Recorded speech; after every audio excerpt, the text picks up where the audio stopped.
Hey everybody, it's Brad here, Pook NC Wild Boys Brewery channel. I'm check out another one of these beers I got in my beer mail from Hat Trick 364. Doing the Dixie Blacken Voodoo Lager. It's I never had this before. Just gonna check it out. There's the label. I don't know what the stats are on this thing, so I'm going to have to look it up, and I'll stick that on there. Oh, wait a minute, here we go. 5%. And it says, please visit us at dixiebeer.com. That's pretty much about what it says. It's got some little prints across the top. Pretty much a waste of time for me to try to even look at that because I can't see that small print. I'll pop the top on this thing, we'll check it out and see what it's got. Yeah, it's got a small head, so it's not overly carbonated, it doesn't sound like. All my pint glasses are dirty, so I'm just going to pour this thing in a tulip I've got.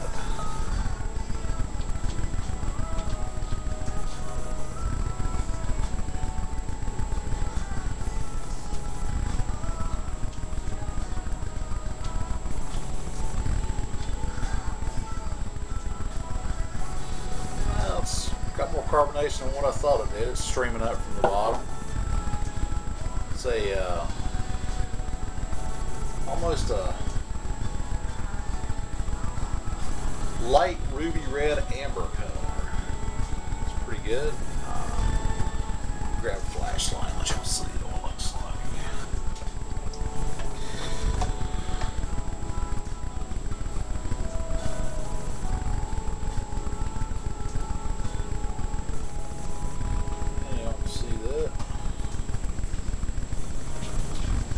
Good looking beer.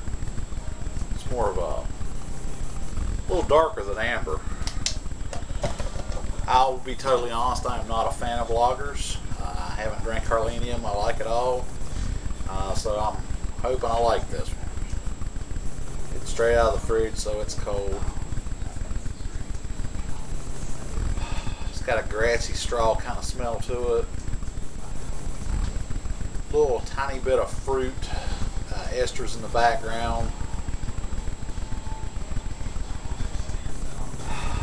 Doesn't have a whole lot of smell to it.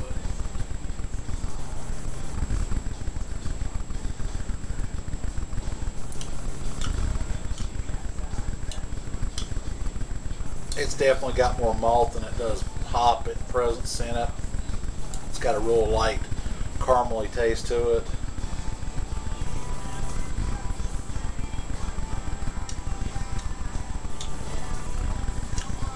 It almost reminds me of an Oktoberfest kind of beer. If it was an ale, that's what I would call it, but since it's a lager. It doesn't have the grassy straw taste to it that it has the smell of, which that's good because that's one of the reasons I hate lagers, just because I can't stand that taste.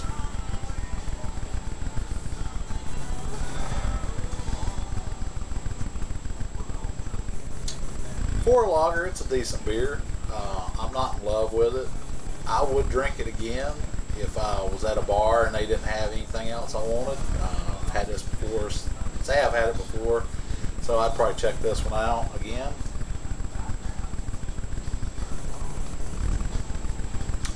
Beats the hell out of drinking a Budweiser or Coors or Natural Light or some other abomination of a micro lager swill. It's decent. I'll give it, say, like a C plus or a B minus. It's in that range. It's good. I'm surprised. It's one of the better lagers I've had. Got it all out there.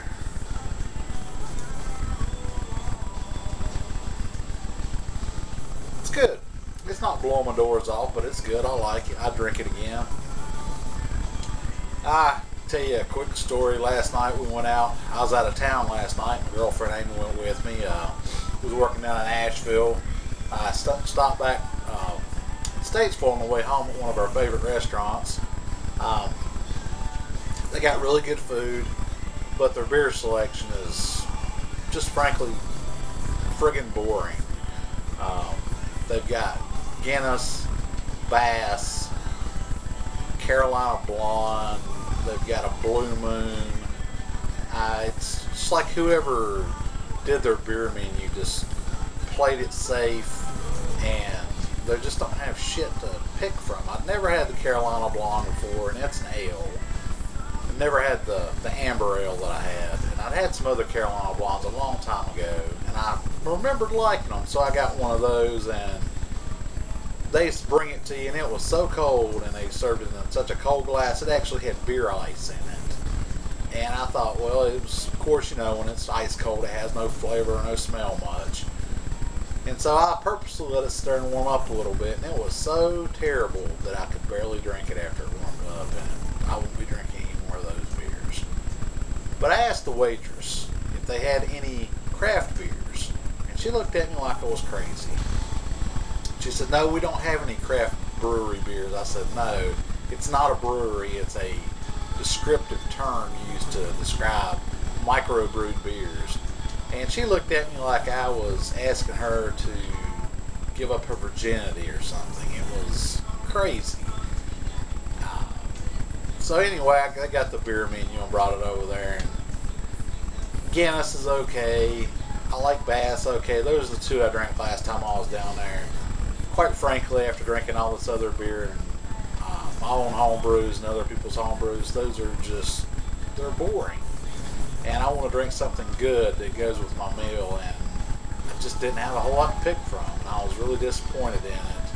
But what got me more than anything is she's a waitress, and her job is to serve food and be knowledgeable of the restaurant's contents. And I understand that they're not a beer bar, but she didn't even know what a craft beer was. And she lives in North Carolina, which is one of the biggest beer states that there is now. There's microbreweries all around us. They're in Raleigh, Greensboro, Winston-Salem. Down in Asheville, there's bunches of them down there. I don't know where every one of them's at, but there's a bunch of them around us.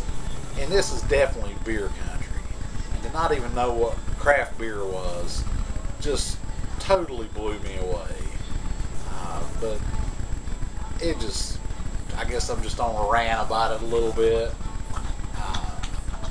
I think if you work in food service, you should familiarize yourself with some terms, some simple terms, and try to be a little more cavalier in your beer menu. I mean, even if you want to play it safe, they could put Highland Brewery on the menu down there, and maybe put the black mocha porter on it, or black mocha stout, and the oatmeal porter, and the Gaelic ale, and